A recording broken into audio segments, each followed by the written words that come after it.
Hello and welcome to my channel.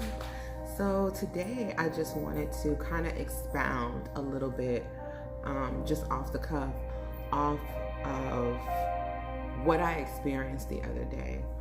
Some of you may know Monday of this week, which was May 2nd, is my daughter, my firstborn, Ashley's birthday, or was Ashley's birthday, so she would have been 33 years old. And so I didn't film or I didn't do anything that day. I actually gave myself a rest day. I gave myself time to move through the feelings that I had, and how I felt was I was very heavy. It was very heavy that day. I wasn't necessarily sad, but I felt very, very heavy, like you need to rest, you need to relax, you don't need to do much of anything, and you just need to give yourself grace, right? Grace to move through the feelings that you're feeling. If you are sad, be sad. If you want to cry, cry. I think that a lot of times we feel like, for whatever reason, whether it's our environment or whether it's ourselves putting things on ourselves, that we feel like we need to be strong, or because our environment tells us that we need to get over it, or it's been too long, or it's been too many years, or whatever the case may be, that we don't need to acknowledge the death of a loved one, which is absolutely asinine. And so giving yourself grace and favor and not giving an F what anyone else says about how you move through your grief or your grief moment, right? It's not like it's a moment, but it is part of your life. There's nothing that you can actually do about it. And unless you're like heartless, you're going to have feelings. We all have feelings, whether we push them aside or whether we actually deal with them. And I'm a proponent of dealing with your feelings. So again, I felt very heavy on Monday, and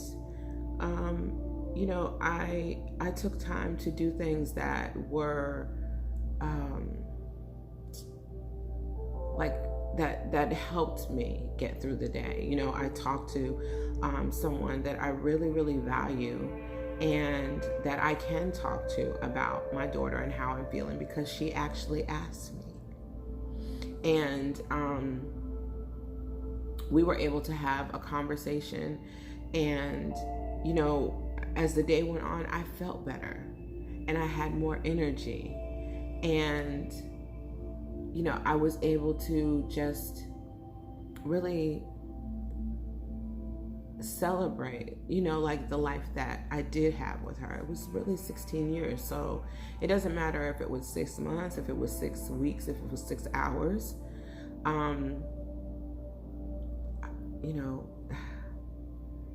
I feel like we live in a cruel world, and I feel like there are lots of times when people tell you that there's something that you shouldn't be doing that is absolutely unhealthy and borderline evil. And I personally feel like if you have had great loss, and I will say this boldly, we all are going to have great loss. So if you haven't had great loss and you're watching this, maybe this will help you in some way prepare for having great loss, because all of us are going to have to mourn someone or some people. And unfortunately, in the past 2 years, we have mourned a lot of people. Some people have had several people in their family die. So I don't think that this is something that we should ignore. Not to say that we should be shouting it from the rooftops, but I just want anyone who actually does have to go through loss to be able to go through your feelings and feel how you feel, and not feel guilty about it, and not allow someone to tell you how you should feel. You feel how you feel. And sometimes you might have to, find someone like me, just a random person online talking about grief, because you don't have anyone to talk to. And that's a reality as well. There's a lot of things that I do that I'm sure that people don't agree with. You know, celebrating my daughter's death, that's what I'm going to do. And if you don't like it, keep scrolling or go somewhere else. Like, I mean, it's a free country. You have a free will. You can do whatever you want, right? And so, anyway, I'm getting off subject. But I just really wanted to come in and just kind of speak about how I felt that day or how I feel this week. You know, the loss of my daughter obviously was devastating. And I don't think devastating is a good enough word. I think I've said that before. But I've learned to have a newfound love for her, appreciation for her.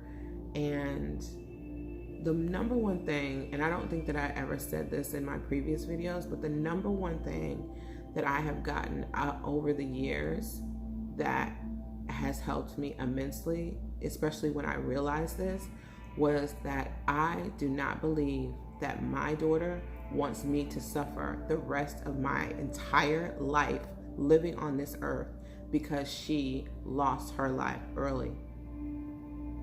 So let me just say that again. I do not believe that my daughter, who loved me unconditionally, wants me to suffer because she's no longer here.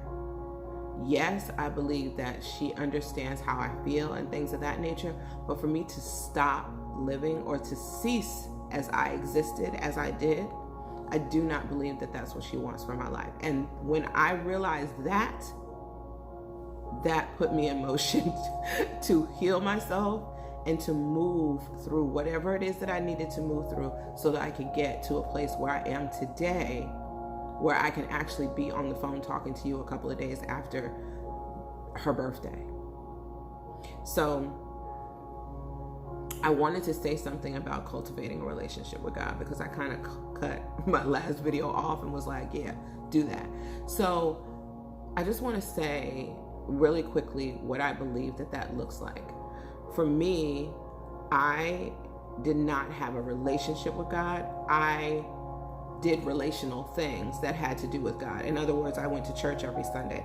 I read my Bible. I, read scriptures at night and, all of these things or whatever the case. I was posting, our daily thoughts online. I was, doing affirmations and stuff like that. I was going to courses and taking courses and going to seminars and all of these things. None of those things matter unless you are going to build a real personal relationship with God. And I figured that out. While deciding to dedicate my time to putting into practice what it is that I needed to do so that I could cultivate a relationship with God. And so the number one thing that I did was my morning routine. So we're not going to talk about morning routines. We're going to just talk about one thing that I did. One thing that I did was I decided that I was going to get up early in the morning and that I was going to pray. Period. Now, at the time, I really didn't know how to pray.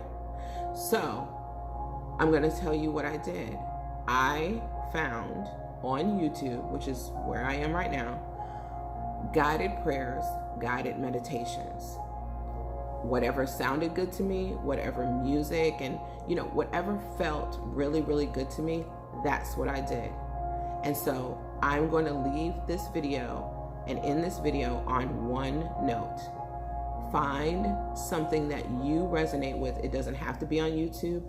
It could just be you, reading a Bible verse. I've got my Bible right here. It could just be you reading a Bible verse. Okay? But find something that you do. For example, I don't have it with me. The 23rd Psalm. The Lord is my shepherd, I shall not want. He leadeth me to lie down in green pastures. He restoreth my soul. Okay? Whatever it is, and pray it every single day. When you first start, it's not going to make sense to you. It's not going to resonate with you because it's new. It's not going to happen overnight. You must commit to constant repetition. If you say the 23rd Psalm, I'm just using that as an example because I'm not saying this is a requirement. If you read the 23rd Psalm over and over and over again, I promise you, you will believe it. And the more that you believe it, the more that you will start cultivating more things into your life. And I will make other videos as well, but I just wanted to put this out there. I wanted to say exactly how I felt on Monday, but I also wanted to give you something to do. Find something, anything. The 23rd Psalm, in my personal opinion, is a prayer. And, you know, I know it by heart because I read it every single day. Like, because I didn't know, I had no idea. Even though I was going to church and all this other stuff, you know, obviously we say prayers in church. There's certain things. So in other words, there's something else that I've memorized, and it's the prayer of faith. God will do exceedingly abundantly above, oh no, that's Ephesians 3:20. Okay, God will do exceedingly abundantly above all that I ask or think. Because I honor him, his blessings will chase me down and overtake me. I will be in the right place at the right time. People will go out of their way to be good to me. I am surrounded by God's favor. This is my declaration. If you say those two, the 23rd Psalm and Ephesians 3:20, if you say those two over and over and over again until you start believing it, you are starting your relationship with God. That is just the first phase. Let's just start there. Thank you for listening to me. I hope you have a great one. Thank you so much for watching my videos. Please make sure that you like, subscribe, and make sure you comment. Please comment. I would love to hear what you have to say, what you think, if you had any aha moments. Thank you again.